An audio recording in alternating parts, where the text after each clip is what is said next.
Okay. Good evening, Hiren bhai.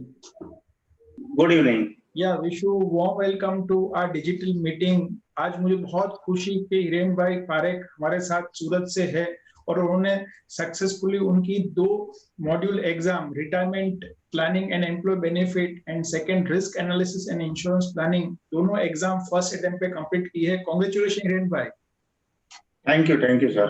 So it is a proud moment for all of us.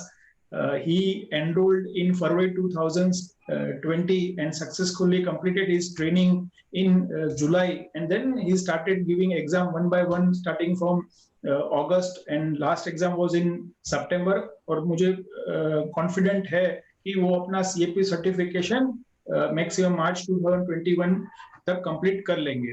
तो हिरेन भाई, आपको पता है कि डिजिटल मीटिंग का जो ऑब्जेक्टिव है कि आपके जो इन्वेस्टर्स, आपके फ्रेंड, कलीग, रिलेटिव जो देख रहे हैं, तो उनको आइडिया है कि आपकी क्या नई जर्नी है और नई जर्नी में क्या आप उनको बेटर क्वालिटेटिव फाइनेंशियल प्लानिंग या हाई क्वालिटी एडवाइस दे सकते हैं. तो आप एक अपना डिटेल इंट्रोडक्शन से स्टार्ट करिए, उसके बाद मैं 20-25 मिनट्स के लिए आपके साथ डिस्कशन करूंगा. मेरा नाम हिरेन पारेख है और मैं करीबन 15 साल से इन्वेस्टमेंट फील्ड में हूँ और पहले जो काम कर रहे थे और अभी जो काम कर रहा हूँ मैं, उसमें काफी बड़ा चेंज है, ट्रांसफॉर्म हो गया है पूरा. मेरा जो थॉट प्रोसेस है वो भी काफी चेंज हुआ है. पहले हम सरप्लस जो क्लाइंट्स थे उनका सरप्लस जो प्लान बताते थे मुझे ये इन्वेस्टमेंट करना है, उनको सुटेबल प्रोडक्ट हम दे देते थे. कोई एनालिसिस नहीं था. पर हाँ, आज 6 महीने से मेरा थॉट प्रोसेस पूरा अलग हो चुका है. अभी आज मैं क्लाइंट का पूरा फाइनेंशियल प्लान बना पा रहा हूँ और ओनली इन्वेस्टमेंट नहीं, उनका डेट प्लानिंग, रिस्क एनालिसिस, उनका रिटायरमेंट प्लानिंग, सही तरह से प्लान बना के क्लाइंट को समझा पा रहा हूँ कि इस तरह से हमको इन्वेस्टमेंट करना चाहिए और ये फाइनेंशियल गोल है, उनको अचीव करने के लिए आपके जो एग्जिस्टिंग इन्वेस्टमेंट उनको ईयरमार्क करना चाहिए. और सिंपली क्लाइंट को भी ये समझ आ रहा है कि नहीं, यही एक सही तरीका है इन्वेस्टमेंट करने का. Good, very good. तो हिरेन भाई, आप पिछले 15 ईयर से अपना इंडिपेंडेंट डिस्ट्रीब्यूशन कर रहे हैं, stock broking, mutual fund, insurance. तो जनवरी 2020 में क्या ऐसा आपको लगा कि आपको एक प्रोफेशनल सर्टिफिकेशन की नीड है? एक्चुअली मुझे कई टाइम से मैं एक्चुअली ऐसा एजुकेशन प्रोवाइडर ढूंढ रहा था. मैं आपको बताऊं, जब मैंने फरवरी 2020 में स्टार्ट किया, उससे पहले 2-3 साल पहले से मैं सोच रहा था कि ऐसा कुछ करना चाहिए जिससे बिजनेस भी ग्रोथ हो और क्लाइंट को एक सही एडवाइस मिले. क्यों, मुझे जो पता होगा, मैं अभी जो मेरा नॉलेज है, जो नॉलेज है उसी हिसाब से एडवाइस दे पा रहा था पहले. पर मुझे कुछ स्केल अप करना था कि भाई हाँ, कुछ अच्छा करे, क्लाइंट को एक सही एडवाइस मिले और क्वालिटी एडवाइस मिले. तो 2-3 साल से मैं ऐसे एजुकेशन प्रोवाइडर ढूंढ रहा था. सूरत में मैंने 1 साल में हमारे एक फ्रेंड है, इनके साथ किया था, पर सही गाइडेंस ना मिलने की वजह से मैं वो एग्जाम नहीं दे पा रहा था. फिर मैंने एक्चुअली आप पहले से कांटेक्ट में थे, पर फीस जैसे फीस जो था, मैं फर्स्ट टाइम इंक्वायरी किया था तब आपका 70,000 फी था, मुझे पता है. और मैंने यहाँ पे लोकल जो एजुकेशन प्रोवाइडर है उनके साथ ये CFP किया था, वहाँ फी 25,000 था. तो 3 टाइम डिफरेंस था उसमें. तो मुझे लगा कि मैं यहाँ पे करता हूँ और एक पर्सनल अटेंशन यहाँ पे सूरत में मिल जाएगा मुझे, एक ये भी मैटर करता है. तो मैंने यहाँ पे अटेंड किया कि मुझे मुंबई तो मैं हर वीक जा नहीं पाऊंगा और ये अटेंड नहीं कर पाऊंगा. अगर जाता भी हूँ तो मेरा एक्चुअली जो एनर्जी है वो काफी वेस्ट होगा. तो मैंने यहाँ पे स्टार्ट किया, पर सही गाइडेंस ना मिलने की वजह से मैंने उसको वो नहीं आगे बढ़ पाए. फिर मैंने आपको कांटेक्ट किया कि मुझे ये करना है. और स्टार्टिंग में तो मुझे कॉन्फिडेंस भी नहीं था कि वीडियो लेक्चर से मैं मेरा CFP कंप्लीट कर पाऊंगा. पर आप केवल सर ने मुझे सही तरह गाइडेंस दिया और उस टाइम पे आपने बताया कि नहीं हो पाएगा, बहुत सारे स्टूडेंट ने ऐसे कंप्लीट किया है। तो मुझे बताइए कि एक पहला मैं क्वेश्चन लेना चाहूंगा कि जिसमें बताया कि फी 3 टाइम्स मेरी है compare to the other independent faculty और एजुकेशन प्रोवाइडर। अभी आपको लगता है कि ये जो आपने 3 टाइम फी पे की, ओके, यानी कि जब आपने ज्वाइन किया तभी 70,000 की बढ़ के 100,000 हो चुकी थी, तो आपको लगता है कि वो 100,000 जो है आपके लिए आज की डेट में अभी आप रिव्यू करते तो वो वर्थ है, यस और नो? नहीं, आपको अभी मुझे लग रहा है कि जो फी मैं पे कर रहा हूँ या पे किया है, तो वर्थ है, क्योंकि आगे के 1 साल बाद मैं एक्सपेक्ट कर रहा हूँ ये जो प्रैक्टिकल एप्लीकेशन है और मैं एग्जिस्टिंग क्लाइंट का पोर्टफोलियो जो मैनेज अभी कर रहा हूँ, फाइनेंशियल प्लान बना रहा हूँ, मुझे ऐसा लग रहा है कि वर्थ है। क्यों? सूरत में मैंने बहुत सारे मेरे फ्रेंड्स है, फाइनेंशियल प्लानर है, जहाँ पे उन्होंने कर रहे हैं, प्रैक्टिस कर रहे हैं, पर प्रॉपर वो फाइनेंशियल प्लान नहीं बना पा रहे हैं। मैं कई एएमसी के सेल्स पर्सन आते हैं मेरे पास और उनको मैं कई क्लाइंट के कई पर्सन के साथ में शेयर कर रहा हूँ, तो उन्होंने भी बताया कि इस तरह का सूरत में बहुत कम लोग करते हैं या नहीं करते हैं। तो मैं ऐसा सोच रहा हूँ कि अपॉर्चुनिटी बहुत सारी है, मेरे लिए भी, क्लाइंट के लिए एक सही एडवाइस मिलेगी इससे। Good, very good. और अभी करीबन 7 मंथ कंप्लीट हो चुके हैं। फरवरी में आपने ज्वाइन किया था, आज अक्टूबर है, तो मुझे बताइए कि 7 मंथ में कितना आपका कन्वर्जन रेट इंप्रूव हुआ, या आपकी एसआईपी की जो एक एवरेज पहले लास्ट ईयर जो आपकी एक एसआईपी की टिकट साइज आती थी, वो टिकट साइज में क्या इंप्रूवमेंट हुआ? देखो 2020 में, फरवरी 2020 में कोविड, उसके बाद मैंने जो स्टार्ट किया, उसके बाद कोविड मार्च 2020 में आया था। उसके बाद एसआईपी बढ़ी है, पर उसके साथ साथ क्या हुआ है कि कई क्लाइंट्स का जैसे कोई प्लानिंग नहीं होता है, जो कैश सरप्लस, फॉर एग्जांपल कोई पर्सन है जिसका 1 लाख रुपया सैलरी है, वो अभी तक 40,000 का एसआईपी करता था, ओके, कोविड के कारण इनकम 50,000 हो चुका है, ओके, तो 50,000 हो चुका है क्योंकि एम्प्लॉयर ने उनका सैलरी कट किया है, तो वहां पे 40,000 की एसआईपी चल रही थी। तो वो टोटल बनना हो कि मैंने क्लाइंट को समझाया है कि आप टोटल जो एसआईपी चल रही है वो मन ना कीजिए, आप अगर सैलरी कम हुई तो आप अपना एसआईपी अमाउंट 20,000 कर लीजिए, या फिर कुछ ना कुछ मैनेज करके मैंने उनको प्लान बना के दिया है कि आप इस तरह से कर सकते हैं। तो ओवरऑल क्या हुआ है कि जो एसआईपी जो सेक्टर है, सेक्टर में जो इस हिसाब से एसआईपी कम हुई है, उसके मुकाबले मेरा एसआईपी कम नहीं हुआ है। वो मेरा एक्चुअली जो डीग्रोथ होना चाहिए वो नहीं हुआ है मेरी एसआईपी बुक में। Good, very good. और नए क्लाइंट की बात करें स्पेसिफिकली, अभी जो आपने बताया एग्जांपल वो एग्जिस्टिंग क्लाइंट था, तो नए क्लाइंट के आपने समझो कि लास्ट ईयर में 100 क्लाइंट को मिले, क्या कन्वर्जन रेट था और क्या एवरेज टिकट साइज आती थी? आज आपने एग्जांपल ये पेंडेमिक में भी समझो 100 क्लाइंट को मिले आप, यानी कि इंटरेक्ट हुआ डिजिटली फिजिकली, तो उसमें क्या कन्वर्जन रेट हुआ और क्या आपकी एवरेज ग्रोथ हुई आपकी टिकट साइज में?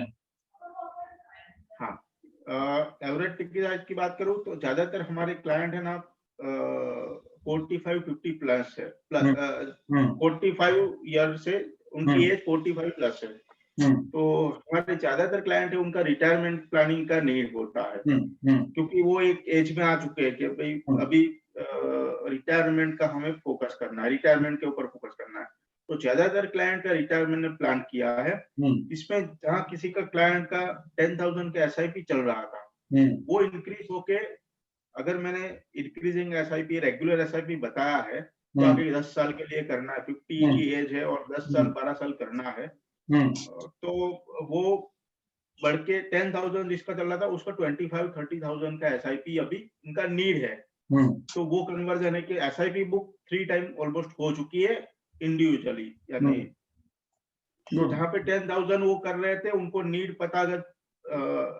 नीड पता चला कि नहीं मुझे 25,000 करना है या 30,000 करना है। गुड, वेरी जब तक ये एनालिसिस नहीं करते तब तक उनको पता भी नहीं था। Perfect, perfect. तो मैसेज वही है कि जब हिरेन भाई ने सीखा कैसे पेन पेपर और कैलकुलेटर से एक प्लान बनाना है, ओके, और वो प्लान बना के अपने क्लाइंट को जब प्रेजेंट किया, वो रिटायरमेंट का गोल है या बच्चों का हायर एजुकेशन का गोल है या वेकेशन का गोल है या इंश्योरेंस का, तो क्लाइंट को ही रियलाइज हुआ कि यस, के ये गोल अचीव करने के लिए इतना हर महीने हमें एसआईपी करनी पड़ेगी, ओके। और डेफिनेटली जो क्लाइंट अफोर्ड कर सकते थे उन्होंने अपनी एसआईपी को अपग्रेड किया, ओके, इंक्रीज किया, और जो क्लाइंट फर्स्ट टाइम मिल रहे थे उनको रियलाइज हुआ और वो अपना एक स्टार्टिंग जो है एसआईपी का उन्होंने स्टार्ट किया। Good, very good. So I am very happy that कि आप अपनी एक ट्रांसफॉर्मेशन जर्नी में आप आगे आगे बढ़े हैं, और मुझे कॉन्फिडेंट है कि आप मार्च 2021 तक अपना सर्टिफिकेशन कंप्लीट कर लेंगे। तो दूसरा एक क्वेश्चन आपका था, कंसर्न था कि आप वीडियो लेक्चर से कैसे सीएपी करेंगे। तो आपने एक अच्छी तरह से आपका वीडियो लेक्चर्स कंप्लीट किया और 2 एग्जाम भी कंप्लीट हो चुकी, तो आपका ओवरऑल क्या फीडबैक रहा लाइव रिकॉर्डेड क्लासरूम ट्रेनिंग के बारे में, और इन केस कोई चैलेंजेस आई तो कैसे आपने उसको सॉल्व किया? एक्चुअली वीडियो लाइव रिकॉर्डेड क्या है, जब आप टाइम मिले तब कर सकते हो, क्योंकि जो जॉब करता है या बिजनेस करता है उनके लिए टाइम थोड़ा मैनेज करना मुश्किल हो जाता है, क्योंकि 8, 9, 10 आवर उनको जॉब में टाइम देना पड़ता है। तो आप ये वीडियो लेक्चर शाम को भी अटेंड कर सकते हो, सुबह भी अटेंड कर सकते हो। मेरे लिए भी यही चैलेंजेस थे कि मैं सुबह 9:30 से 8 बजे तक ऑफिस रहता हूँ या क्लाइंट के साथ मीटिंग में रहता हूँ। तो मैं क्या टाइम पे ये वीडियो लेक्चर अटेंड करूँ, तो शाम को अटेंड करना बहुत ही मुश्किल है मेरे लिए, क्योंकि 8 बजे के बाद जो टाइम नहीं मिल पाता है। तो मैंने पहले प्रिपरेशन ऐसा किया कि मैं मॉर्निंग में अटेंड करूंगा।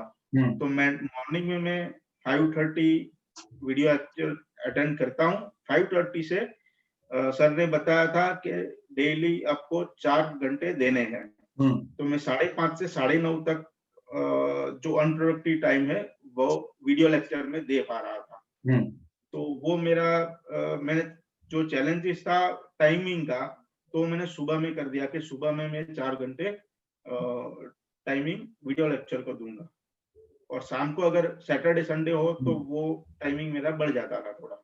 Good, very good. सो मुझे खुशी है कि आप एक full time independent financial adviser है, और एक बिजी शेड्यूल होता है, फिर भी आप कमिट रहे अपने टाइम इन्वेस्ट करने के लिए, क्योंकि हमने देखा है कि रिपीटेड डिस्क्लोजर के बाद भी 1 आउट ऑफ 3 पार्टिसिपेंट एक क्वालिटी टाइम नहीं दे पाते, and if you don't give a quality time then definitely less chances. आपने एग्जाम अटेंड किया, आपको रियलाइज हो गया कि क्यों क्वालिटेटिव टाइम देना जरूरी है।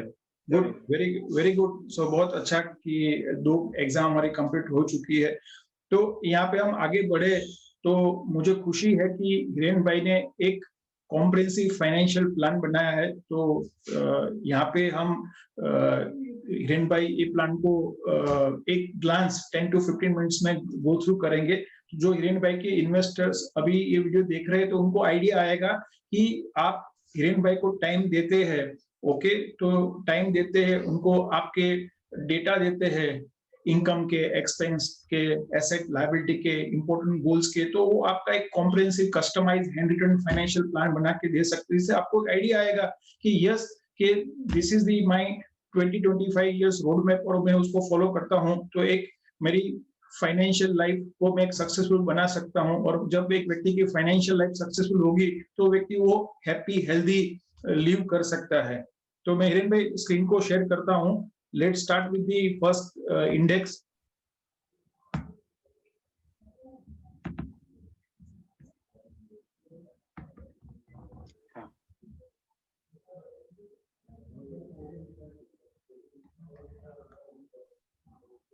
किरण भाई, आप उसको एक्सप्लेन करिए क्या आपने बनाया है।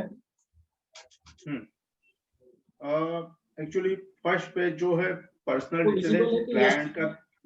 हाँ, आपको विजिबल है, यस और नो? विजिबल है, विजिबल है। हाँ, ठीक है। जो पर्सनल डिटेल क्लाइंट का मैंने डेटा कलेक्ट किया है, गैदर किया है, जो फर्स्ट और सेकंड पेज में है। जहाँ पे क्लाइंट का इनकम और स्पाउस का इनकम, उनके एक्सपेंसेस है, मंथली एक्सपेंस क्या है, ईएमआई क्या जा रहा है, इंश्योरेंस प्रीमियम क्या जा रहा है, वो 1 और 2 पेज में मैंने लिया है। ओके, और उसके बाद लाइफ गोल एजम्पशन लिया है। एजम्पशन इक्विटी ओरिएंटेड फंड है, हाइब्रिड है, रिस्क फ्री इंस्ट्रूमेंट है, एजम्पशन लिया है। क्लाइंट का मैंने नेटवर्क एनालिसिस किया है। ये चाइल्ड एजुकेशन है, जो चाइल्ड एजुकेशन मैंने बनाया है, वो चाइल्ड एजुकेशन के लिए क्लाइंट को उनके दो एक सन और डॉटर है जिसका 96 लाख रुपीस उसका कॉर्पस रिक्वायर्ड है, और उसके रेगुलर एसआईपी 24,900 उनको इन्वेस्टमेंट करना है, और इंक्रीजिंग एसआईपी 17,000 है। मैरिज गोल है, तो मैरिज के लिए रेगुलर एसआईपी 4,500 का पर मंथ एसआईपी रिक्वायर्ड है, इंक्रीजिंग एसआईपी 2,600 है, और सन के लिए 2,600 और 1,900। रिटायरमेंट प्लानिंग के लिए 4.50 करोड़ क्लाइंट का रिटायरमेंट कॉर्पस रिक्वायर्ड है एट 60 एज, और उनको रेगुलर एसआईपी करना है 10,000 रुपीज और इंक्रीजिंग एसआईपी 5,700 रुपीज। क्लाइंट का प्लान है 3 साल बाद न्यू होम लेना है, नया घर लेना है, वो प्रेजेंट कॉस्ट है 1.40 करोड़, और वो 3 साल बाद उसका वैल्यू हो जाएगा 1.69 करोड़, और उनका शॉर्टफॉल उसके बाद आएगा 72 लाख रुपीस। ओके, और रिस्क एनालिसिस है जिसमें क्लाइंट का एजुकेशन, उनके बच्चों का गोल, रिटायरमेंट, मैरिज और चाइल्ड एजुकेशन और हाउस होल्ड एक्सपेंस, जिसके लिए 3.20 करोड़ उनकी इंश्योरेंस रिक्वायरमेंट, टर्म इंश्योरेंस।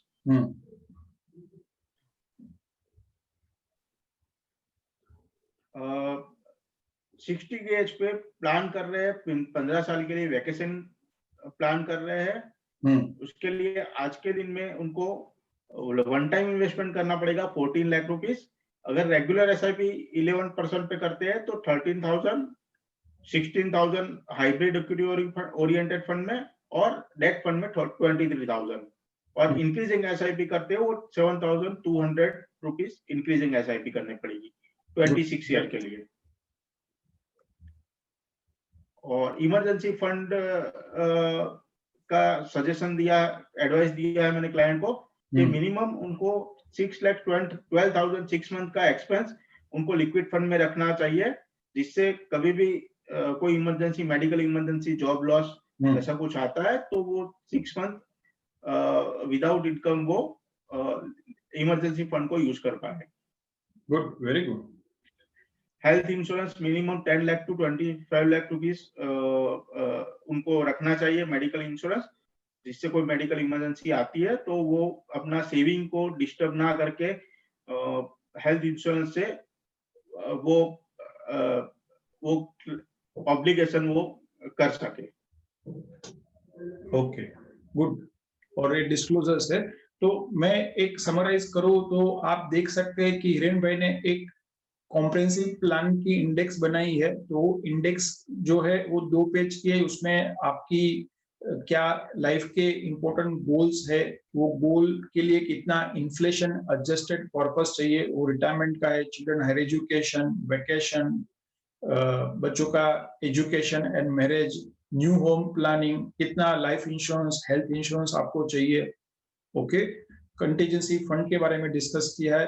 तो जब आप एक ऐसा प्लान बनाएंगे, ओके, तो डेफिनेटली ये एक आपका फाइनेंशियल रोड मैप है कि नेक्स्ट 30-40 इयर्स या 20 इयर्स में क्या आपकी लाइफ में रिक्वायरमेंट होगी। सो हम अभी प्लान में चलते हैं। मैं ओपन करता हूं प्लान को, तो हम क्विकली एक 10 मिनट में हम प्लान को गो थ्रू करते हैं। हाँ, यस हिरेन भाई। हाँ, ये सारे क्लाइंट्स के कैश फ्लो है।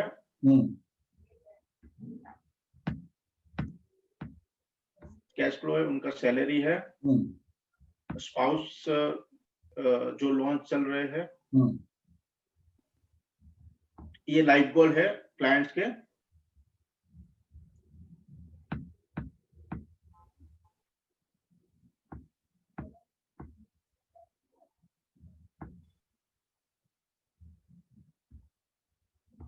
हाँ, ये नेटवर्क थे।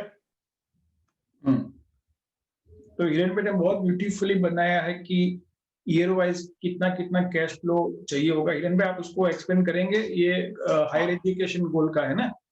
हाँ, हायर एजुकेशन डॉटर के लिए जो 2034 में आज का cost, present cost 8 lakh rupees है, वो फ्यूचर कॉस्ट होल्ड कीजिए, विजिबल है कि वो? हाँ, विजिबल है। प्रेजेंट कॉस्ट 8 लाख रुपीस है, 24 लाख रुपीस चाहिए 2034 में क्लाइंट्स को, और 2035 में 3 लाख, उसका 9,50,000। वैसे ही चाइल्ड एजुकेशन के लिए 4 साल उनको ये कैश फ्लो की रिक्वायरमेंट रहेगी। वैसे ही सन के लिए है। ये सारी कैश फ्लो शीट है जो मैंने बनाई है। कब कौन से ईयर में क्लाइंट को पैसे की जरूरत पड़ेगी, जो अभी प्लान ये प्लान बनाने से क्लाइंट को पता चलेगा कि हाँ, मुझे ये कैश फ्लो इस साल में मुझे जरूरत पड़ेगी, उसी हिसाब से उनका इन्वेस्टमेंट प्लानिंग हम बना सकते हैं। Good, very good.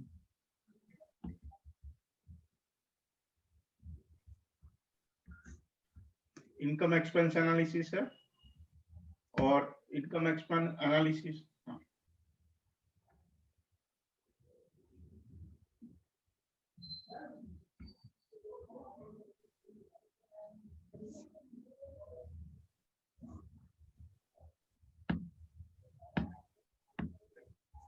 यहाँ से आपने गोल बाय गोल स्टार्ट किया है। हाँ,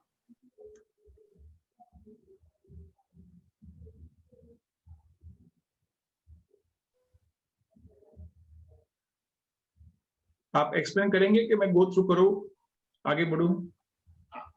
हाँ, आप गो थ्रू कीजिए सर।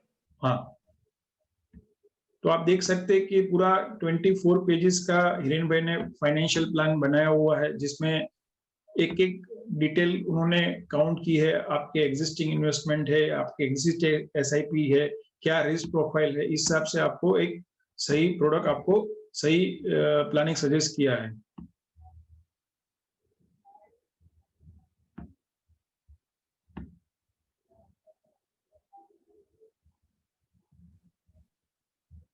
रिटायरमेंट एक्सप्लेन करेंगे हिरेन भाई आप? हाँ, हाँ, रिटायरमेंट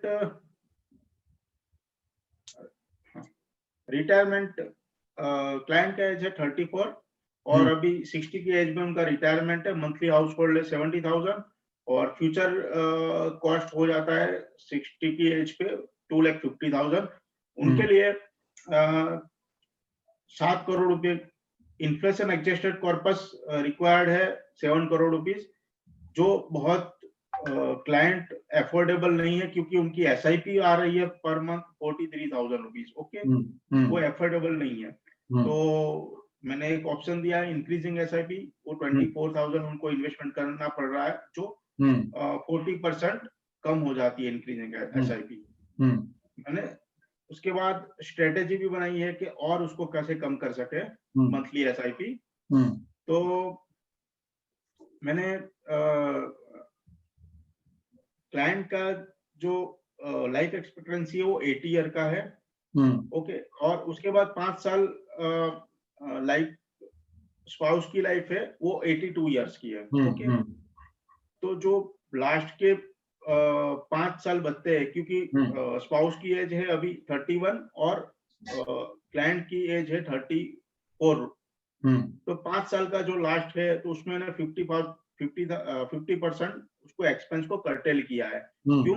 क्योंकि क्लाइंट की डेथ होती है, उसके 5 साल बाद स्पाउस को रिक्वायर्ड एक्सपेंस रहेगा, वो 50% हो जाएगा। तो उनका कॉर्पस वहां पे काफी कम हो जाता है, 5 crore 69 lakh rupees. Good, very good. Okay, और ऐसे भी मैंने बकेट स्ट्रेटेजी यूज किया है। और बकेट स्ट्रेटेजी में भी यही लास्ट 5 साल में 50% उनका एक्सपेंस अगर कर्टेल करते हैं तो फाइनली उनका जो 7 करोड़ पहले आ रहा था रिटायरमेंट कॉर्पस वो 4.5 करोड़ में कंप्लीट होता है, यानी 4.5 crore rupees at the 60 age पे उनको चाहिए होते हैं। और उनकी SIP भी 20,000 उनको इन्वेस्टमेंट करना पड़ रहा है हर महीने 26 ईयर के लिए। तो हिरेन भाई बताएंगे बकेट स्ट्रेटेजी क्या है, क्योंकि आपके क्लाइंट को आइडिया नहीं होगा, तो आप एक कॉन्सेप्ट को एक क्विकली इंट्रोड्यूस करेंगे बकेट स्ट्रेटेजी का। हाँ, बकेट स्ट्रेटेजी क्या होता है आपके लिए, रिटायरमेंट के बाद आप अगर 80 ईयर के लिए 80 की एज तक आप कैश फ्लो हर महीने आपको चाहिए, पर 20 ईयर जो टाइम है वो काफी लॉन्ग टर्म है। तो आप क्या कर सकते हो, उसको 2 पार्ट कर सकते हो। 60 to 70 आपका रहेगा, जो पैसा आपका कैश फ्लो आपको हर महीने रिक्वायरमेंट है उसको आप ऐसे फंड में रिस्क फ्री इंस्ट्रूमेंट में इन्वेस्टमेंट कीजिए, जहां पे आपको हर महीने पैसा आपकी कैश फ्लो आपको जनरेट होके मिलती रहे। और लेटर जो 10 ईयर है यानी 70 के बाद का जो उसको अभी उसको टच नहीं करना है, पर उसको 10 साल के लिए जो 60 to 70 उसको ग्रो होने के लिए रख दीजिए थोड़ा लॉन्ग टर्म इन्वेस्टमेंट प्रोडक्ट में, जहां पे आप थोड़ा सा रिस्क ले सकते हो वोलेटिलिटी का। और वो इन्वेस्टमेंट आप हाइब्रिड इक्विटी ओरिएंटेड ऐसे फंड में जहां पे इन्वेस्टमेंट कर सकते हो, जहां रिस्क फ्री इंस्ट्रूमेंट इन्वेस्टमेंट है, वहां से 2% रिटर्न ऑन इन्वेस्टमेंट ज्यादा जनरेट कर पाए। इसके बाद 70 की एज होती है, तब जो लेटर पार्ट वाला जो इन्वेस्टमेंट है, जो इक्विटी से आप सेफ यानी रिस्क फ्री इंस्ट्रूमेंट में उसको शिफ्ट कर सकते हो। Good, very good. तो मैसेज ये है कि जब 20 ईयर का एक लंबा पीरियड है तो आपने 2 बकेट में डिवाइड कर दिया, तो आप फर्स्ट बकेट जो है वो आप सेफ इंस्ट्रूमेंट में रखा, जो आपको नेक्स्ट 10 ईयर के लिए जो हर महीने विड्रॉल चाहिए, और सेकंड बकेट है उसको हमने एक लॉन्ग टर्म प्रोडक्ट में इन्वेस्ट कर दिया, जैसे कि इक्विटी म्यूचुअल फंड में। तो 10 इयर्स में वहां पे आपको 6% की जगह पे एग्जांपल एवरेज 11 to 12% मिलता है, तो ऑटोमेटिकली सेकंड बकेट की जो रिक्वायरमेंट है वो कम हो जाएगी, तो ऑटोमेटिकली आपका रिटायरमेंट कॉर्पस आपको कम होगा। यस, यहाँ पे आपने एक्सप्लेन की है बकेट स्ट्रेटेजी को। Okay, good, very good. तो आपने 5 बकेट में डिवाइड किया है, bucket 1, bucket 2, bucket 3, bucket 4, bucket 5, जो हमने एग्जांपल लिया ऐसे ही 2 बकेट का था, बट यहाँ पे पूरा ब्यूटीफुली हिरेन भाई ने 5 साल के बकेट में डिवाइड किया है, जिसे आपको फर्स्ट बकेट में आपका रिटर्न जो है वो 8% नहीं, फर्स्ट बकेट में हम 5.5% अर्न कर रहे हैं ना, इन्फ्लेशन 5.5%, बट जो उसका पैसा सेकंड बकेट में भी विड्रॉल होगा 5.5% बकेट में से, यानी कि रिस्क फ्री इंस्ट्रूमेंट से या सेफ इंस्ट्रूमेंट से, बट सेकंड बकेट का पैसा जो है हम 8% पे इन्वेस्ट कर रहे हैं। थर्ड बकेट का हम पैसा जो है आज 60 पे 10% पे इन्वेस्ट करते हैं, और फोर्थ बकेट का जो पैसा है वो 12% इन्वेस्ट करते हैं, और फिफ्थ बकेट का भी 12% पे करते हैं। तो अपना 7 करोड़ की जगह पे हमारी रिक्वायरमेंट जो है डायरेक्ट 4.65 करोड़ हो जाती है, और हमारा ROR जो है बढ़ जाता है, रियल रिटर्न जो है 0.5 की जगह पे 4.25 हो जाता है। तो हम इफेक्टिवली एक अल्फा गामा रिटर्न जनरेट करते हैं, जिसमें हमें करीबन 4% का गामा रिटर्न हमें बेनिफिट मिला। हाँ, तो हमारा इफेक्टिव रिटर्न जो है 5.5 की जगह पे अप्रोक्सीमेटली 9% के आसपास आ गया। ओके, यहाँ पे आपने सब कैलकुलेट किया हुआ है, वेरी गुड।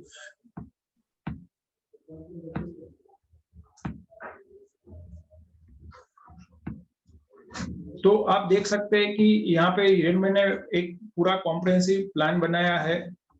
तो ये पूरा हैंड रिटन प्लान है, कॉम्प्रिहेंसिव कस्टमाइज प्लान आपकी नीड के हिसाब से। जो जब आप हिरेन भाई को अपॉइंटमेंट देते हैं तो हिरेन भाई आपका ऐसे ही एक प्लान बनाएंगे। यहाँ पे हमारा ऑब्जेक्टिव जो है आपको ये कॉम्प्रिहेंसिव प्लान क्या है वो एक इंट्रोड्यूस करना है। ज्यादा आपको डिटेल चाहिए तो आप हिरेन भाई को कांटेक्ट कर सकते हैं। कोई इन्वेस्टर जो अभी फर्स्ट टाइम वीडियो देखते हैं और हिरन भाई को अपना फाइनेंशियल प्लानर अपॉइंट करना चाहते हैं, तो डिस्क्रिप्शन में उनके मोबाइल नंबर और मैंने ईमेल आईडी शेयर किए हैं, तो आप उनके साथ कनेक्ट हो सकते हो और अपना फाइनेंशियल प्लानिंग आप कर सकते हैं, क्योंकि आज की डेट में आप कहीं पे भी है दुनिया में, तो थ्रू डिजिटल टेक्नोलॉजी हिरेन भाई आपका पूरा कॉम्प्रिहेंसिव प्लान बना सकते हैं और आपको एग्जीक्यूट करने में भी हेल्प कर सकते हैं। हिरेन भाई, हम आगे बढ़े हमारे डिस्कशन में। तो हाँ, अभी हमारे 3 एग्जाम बाकी है, तो आपका क्या टारगेट है, कब तक आपकी सीएपी सर्टिफिकेशन कंप्लीट हो जाएगा? मेरा प्लान है जनवरी 2021 एंड तक प्लान सीएफपी सर्टिफिकेशन कंप्लीट करना है। फरवरी और मार्च में बफर रखना चाहता हूँ। अगर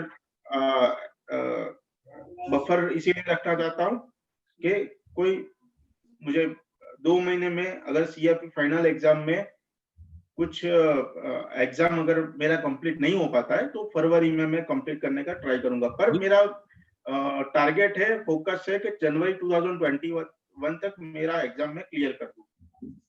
ओके, गुड, वेरी गुड। मुझे कॉन्फिडेंट है कि जो मोमेंटम से आप चल रहे हैं, तो आप डेफिनेटली जनवरी या फरवरी तक अपना कंप्लीट कर लेंगे।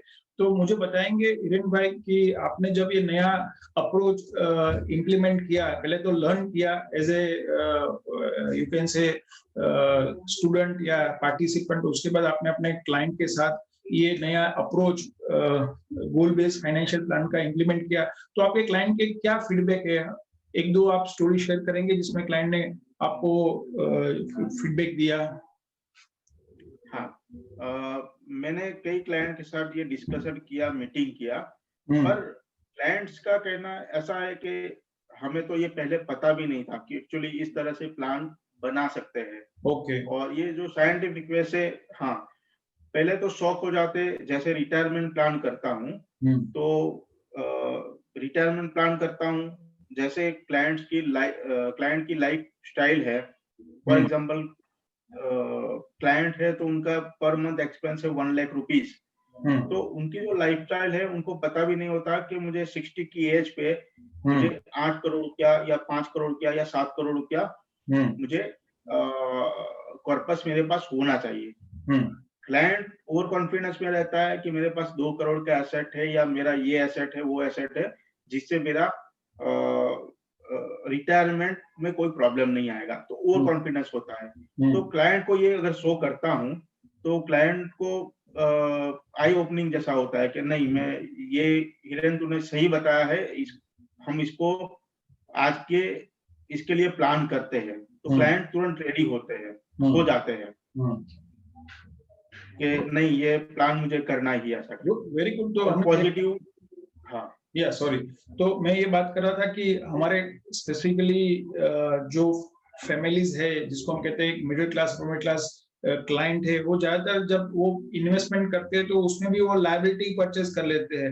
वो कार खरीदना इन्वेस्टमेंट कहते हैं, सेकेंड होम खरीदना इन्वेस्टमेंट करते हैं, गोल्ड ज्वेलरी को इन्वेस्टमेंट कहते हैं। तो वो इन्वेस्टमेंट नहीं है, वो आप लायबिलिटी परचेज कर रहे हो, उसको आपको मेंटेन करने का खर्चा आता है। जैसे कि हमने गोल्ड ज्वेलरी ले ली, ओके, तो मेकिंग चार्ज लग गया पहले, तो 20% हमारी गोल्ड, हमारी जो परचेज पावर था, जो हमने 100,000 की गोल्ड ज्वेलरी ली, तो उसकी वैल्यू 80,000 ही हो जाएगी जब बेचने जाएंगे। दूसरा, उसको आपको कहीं पे बैंक लॉकर में रखना पड़ेगा, तो हर साल 5,000 रुपया आपको बैंक लॉकर का खर्चा आएगा। ओके, और मैं शेयर करना चाहूंगा। हाँ, बोलिए बोलिए हिरेन भाई। मैं शेयर करना चाहूंगा, ज्यादातर क्लाइंट रियल एस्टेट में इन्वेस्टमेंट करते हैं। बहुत सारे क्लाइंट जिनका बहुत बड़ा एक्सपोजर रियल एस्टेट में होता है, और रियल एस्टेट में इन्वेस्टमेंट होने के कारण वो कभी भी लिक्विडेट ज्यादा जल्दी नहीं कर सकते। ओके, दूसरा, उनके जो हिडन कॉस्ट है वो ज्यादातर क्लाइंट कैलकुलेट ही नहीं करते। मेंटेनेंस है, म्यूनिसिपैलिटी बिल है, वाटर बिल है, ये सारा जो खर्चा है वो कैलकुलेट ही नहीं करते। और फिर जो एसेट होती है, जहां पे उन्होंने एसेट लिया है 50 लाख रुपया का, और वो हो जाती है 1 करोड़ रुपीस की, तो उनको लगता है कि मुझे 50 लाख इन्वेस्टमेंट किया, पर 50 लाख के ऊपर 50 लाख रुपया गेन हुआ, पर आरओआई कोई कैलकुलेट नहीं करता। वही म्यूचुअल फंड में 1 लाख रुपए का इन्वेस्टमेंट करते हैं, और एक लाख इन्वेस्टमेंट होके वो 2 लाख हो जाता है, पर उनको एक्साइटमेंट नहीं आता। क्यों? क्योंकि 1 लाख इन्वेस्टमेंट 2 लाख हो गया, रुपीज में वो 1 लाख रुपीज होते बढ़े हैं। पर रियल एस्टेट में वो 50 लाख इन्वेस्टमेंट 1 करोड़ हो गया, वो एक्साइटमेंट देता है कि नहीं मुझे 50 लाख रुपया मिला है ऐसे। पर उनका जो कॉस्ट होता है, रजिस्ट्री कॉस्ट, वो सब कॉस्ट, वो कैलकुलेट ही नहीं कोई करता है। तो ओवरऑल आरओआई रियल एस्टेट में कम होता है। डेफिनेटली और बहुत प्राइमरी जो रेसिडेंस, हाँ बोलिए भाई, प्राइमरी रेसिडेंस होता है उनको भी एसेट में वो कैलकुलेट करते हैं, नहीं कि वो कंजम्पशन है। Good, very good. तो कहीं ना कहीं एक गलती ऑलमोस्ट सारे इन्वेस्टर से होती है, because lack of financial education. तो जब हम एक सर्टिफाइड फाइनेंशियल प्लानर को हायर करते हैं, तो सर्टिफाइड फाइनेंशियल प्लानर का एक ही ऑब्जेक्टिव होता है कि आपको, ये पहला ऑब्जेक्ट बेनिफिट होता है कि वो आपको एक डिफरेंस करना सिखाते हैं कि लायबिलिटीज क्या है और इन्वेस्टमेंट क्या है, या आपको कौन से इन्वेस्टमेंट करने चाहिए जो आपको एक गोल पूरे करने में हेल्प कर सकते हैं। जैसे कि हमने बात की रिटायरमेंट गोल के लिए हम रियल एस्टेट में इन्वेस्ट नहीं कर सकते, क्योंकि रियल एस्टेट हो सकता है 60 के बाद लिक्विड होगी नहीं होगी, या कुछ प्रॉब्लम की वजह से आपको रेंट भी नहीं आ सकता है। तो ये कंडीशन में हमारे पास वो फाइनेंशियल एसेट ना होनी चाहिए। हमें देखा कोविड-19 की एक इवेंट, जहाँ पे हमने देखा कि हम घर के अंदर बंद कर दिए गए हैं। ओके, लॉकडाउन, घर के अंदर बंद हो गए, हमारा बिजनेस बंद हो गया, ओके, इनकम बंद हो गई। तो जो व्यक्ति ने एक सही सर्टिफाइड फाइनेंशियल प्लानर की हेल्प से एक प्रॉपर कंटिजेंसी प्लान बनाया हुआ है, या उनके पास प्रॉपर हेल्थ इंश्योरेंस है, तो उनको वो इम्पैक्ट कम आई, क्योंकि उसके पास वो कैश फ्लो रेडी है। तो वो अपना मंथली एक्सपेंस की कोई टेंशन नहीं है 6 मंथ के लिए या 12 मंथ के लिए। ओके, कुछ हो गया, हॉस्पिटलाइजेशन हुआ, तो उनके पास वो हेल्थ इंश्योरेंस भी है। तो कहने का मतलब है कि आज आपके पास कितना भी बड़ा मकान है, बट वो मकान आप पार्ट में कोई बेच नहीं सकते हैं, और ओवरनाइट जैसे लॉकडाउन हुआ और आपको लोन लेनी है, लोन अगेंस्ट प्रॉपर्टी या लोन अगेंस्ट सिक्योरिटी, कितना डिफिकल्ट हो जाएगा मुझे बताइए। तो ये कंडीशन में इट इज ऑलवेज बेटर कि हम एक qualified and experience certified financial planner की हेल्प लेते हैं, और उनको अपना एक फाइनेंशियल कोच अपॉइंट करते हैं, और जो भी हम हमारे डिसीजन लेते हैं फाइनेंस के रिलेटेड, वो उनसे एक बार रिकन्फर्म करते हैं। तो कहीं ना कहीं आप ज्यादा यानी कि गलती करने के चांस कम हो जाएंगे, और अपनी लाइफ को आप ज्यादा हैप्पी, हेल्दी और एक रिच बना के जी पाएंगे। गुड। तो मुझे कॉन्फिडेंट है कि आप अपने इन्वेस्टर को एक सही कोचिंग दे रहे, एजुकेशन दे रहे, और आपके इन्वेस्टर अपने गोल पूरे करेंगे। तो यहाँ पे हम अपने डिस्कशन को कंक्लूड करें तो हिरेन भाई, आज की डेट में हम सिर्फ म्यूचुअल फंड डिस्ट्रीब्यूटर की बात करें, ओके, तो इंडिया में करीबन इंडिपेंडेंट 100,000 यानी कि 1 लाख से ज्यादा म्यूचुअल फंड डिस्ट्रीब्यूटर्स है। ओके, आप भी एक म्यूचुअल फंड डिस्ट्रीब्यूटर थे, आप शेयर ब्रोकर भी है। ओके, तो क्यों एक इंडिपेंडेंट म्यूचुअल फंड डिस्ट्रीब्यूटर को या इंश्योरेंस एजेंट को या एक इंडिपेंडेंट शेयर ब्रोकर को ये सर्टिफिकेशन करना चाहिए? हाँ, करना ही चाहिए। जैसे आप डॉक्टर के, लॉयर के लिए एक सर्टिफिकेट, उनकी एक डिग्री होती है कि वो करने के बाद वो प्रैक्टिस कर सके, वैसे ही फाइनेंशियल एडवाइजर के लिए एक सर्टिफिकेशन होना जरूरी है कि वो करने के बाद ही वो क्लाइंट्स को फाइनेंशियल एडवाइस दे सके। तो मेरा सभी म्यूचुअल फंड डिस्ट्रीब्यूटर को एडवाइस है कि सीएफपी करना ही चाहिए। जो मिनिमम सर्टिफिकेशन है कि जहाँ पे आप ये करके अच्छी एडवाइस।